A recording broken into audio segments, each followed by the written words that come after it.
I ain't never look at myself growing up like, one of the top dogs was with my homies, and most of them were older, so you see how it was. I was with them. When we first all started, it was like you snorted, got you some bumps or whatever. It's broad daylight, then you go outside. So I'm letting y'all know, I've been studying this shit for over 30 years. The reason why yo won't get hard. Hell, college ball, the flesh shows, you got me roll. I don't know, man. I guess I mean I looked at myself as like I was like one of the youngest that hung with my crew anyway. So I ain't never look at myself growing up like one of the top dogs or just none of that growing up, man. I was still am a very humble person. You know what I'm saying? I like to laugh and show out when it's time to show out. But like overall, I'm a very humble person, man. I mean, because my family, you know, is humble. You know what I'm saying? And I can say that, yeah, both sides of my family is humble. You know what I'm saying?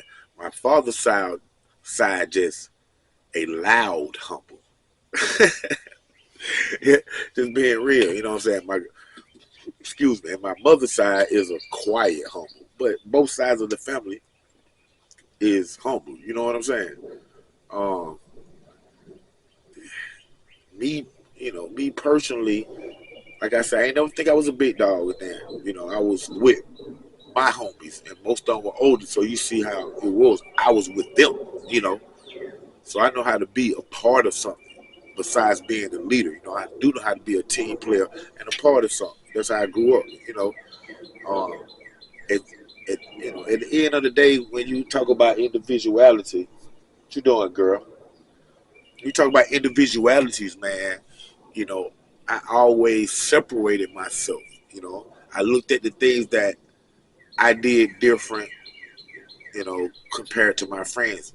I looked at how my thought process was different from some of my friends. And then some of them, we had the same thought process on different levels of different situations. You know what I'm saying? But it seems to me, myself, I was the oddball. You know what I'm saying? The Andre 3000, the Bangladesh, the one who people um, outside of my friends, people didn't understand. And when people tend to not understand something, they just label it. You know what I'm saying? Say like, man, he's weird, or man, he's crazy, or just, you know what I'm saying? It seems like when they don't understand something, people tend to use the words to understand it. They always be attack words or belittling, belittling words, or, something things of that nature. You know what I'm saying? But even when it came to the streets, and I'm just, to tell y'all, like to show y'all on the simplest form. Even when it came to the streets, you have me and my homies. All us out there have. So you have the ones that smoke weed, the ones that don't, the ones that smoke weed and drink, the ones that smoke weed and do coke, smoke weed, drink and do coke. So you get all the mixtures of people. You know what I'm saying? Mix it all around, but everybody hanging, everybody doing their thing or whatnot. You know what I'm saying? So think about it.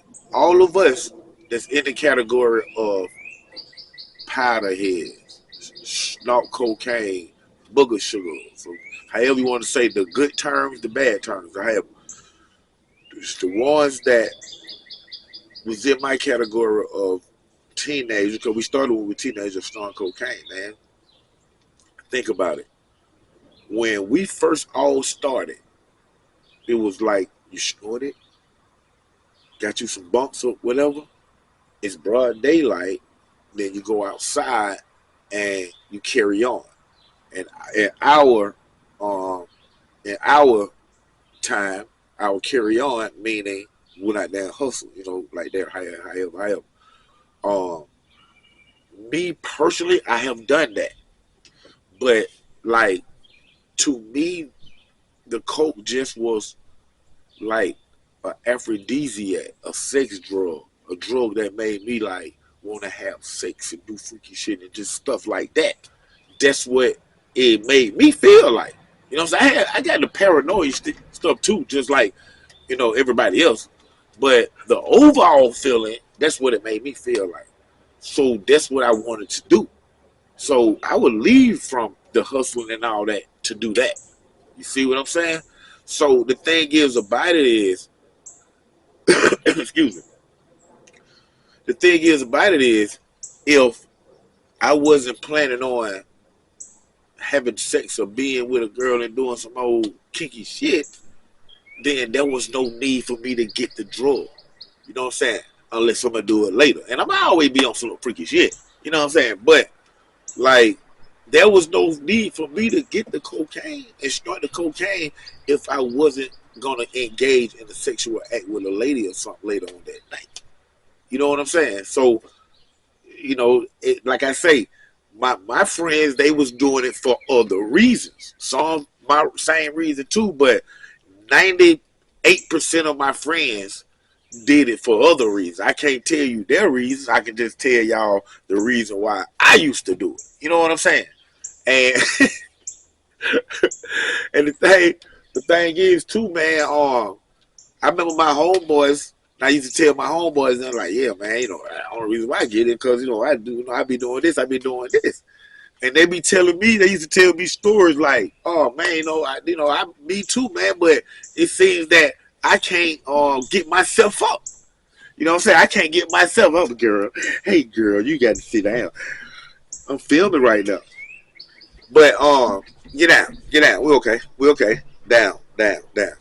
So when they tell me the story where they say they can't perform, they can't get themselves up. You know what I'm saying? Then I'd be like, what? How? How can that be when once you, take a line or two, me, I'm like, let's go. You know what I'm saying? But after research and experience and one of my friends telling me these different stories, because it started happening, or what was happening to a lot of my friends. They couldn't perform on the ladder, when they was on the coke. So I'm like, what? How not? Just whatever like that. So then, after they telling me, I, from researching, like I say, studying, so I'm a scientist when it comes to this, I realized that why they couldn't perform when they was on the cocaine. And it's no different from anything else, alcohol or anything else that you put into your body. It's no different than anything else you put into your body. You know what I'm saying? That's like intoxicant, drugs and things of that nature, So in this case, of course, none of my friends that had this problem was able to perform because they consumed too much of the substance before it was time to perform. You know what I'm saying? So, of course, y'all know how when, you get an erection, blood flows in to your penis or whatever. But your blood can't flow if you geeked up and your heart beat it to death. You about to die.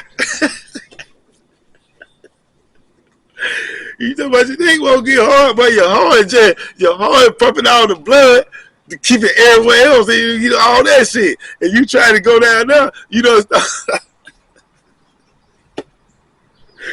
So you wonder why you couldn't perform when you had snorted the coke. It's not because you snorted the coke, it's that you snorted too much in a short period of time that it was of time to perform. You get what I'm saying? And what's happening right now, while she kissing all on you and you, doing your thing and, all on her and stuff, your heart is pumping 2,000 beats per hour. Because the coke done speed it up and then pump it everywhere else, trying to keep things in order. And your little penis, he ain't get no blood.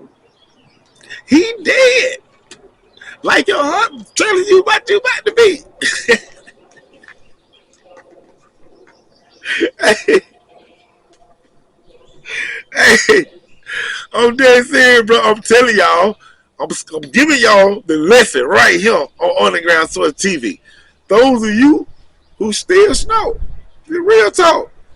And if you having problems, this is straight up scientific fact right in my book right here. You know what I'm saying? I have a PhD in the crack cocaine. So I'm letting y'all know. I've been studying this shit for over 30 years. The reason why your penis won't get hard while you snow and you got this bad girl straight from Magic City. She done came home with you, but she done danced for you a little bit. Then she done laid on the bed. I had that last little sip of head, and she just laying there, but glistening. But you looking at her, you want to tear that ass up. You get to walking over there, buddy. You got there feeling your heart.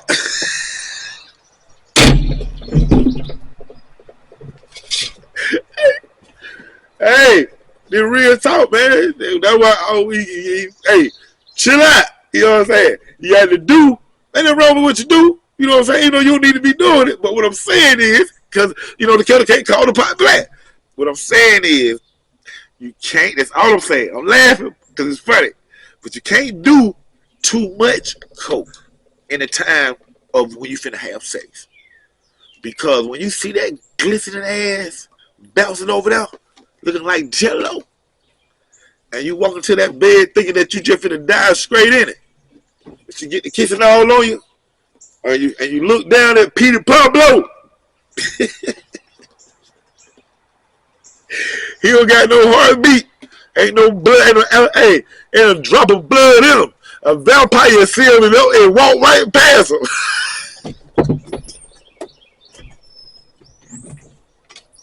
Hey, more to the story. Check it out. More to the story. Real talk. I'm gonna get up out of here. Don't do that much coke before you have sex.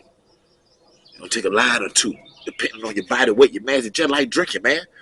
Listen, get it from an expert, Dr. PhD, Trees, right here. OG, Black Boy, 3700, College Paul. We up out of here. Bitch!